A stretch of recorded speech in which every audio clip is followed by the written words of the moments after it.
I have issues with throwing things out. Some stuff like that bacon fat there, you never want to throw out. But pickle brine, like, I've kind of lost my mind. So I use that to cook for everything. I make cocktails with it, braised chicken in it.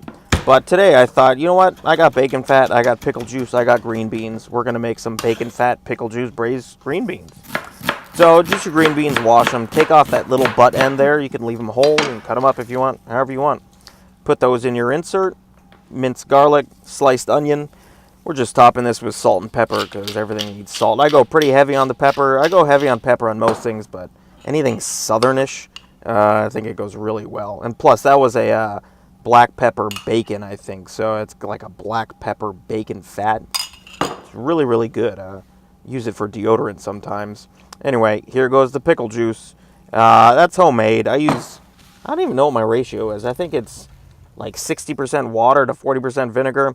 Anyway, 45 minutes later, look what the sun did to all that. Delicious bacon fat, pickle juice, braised green beans.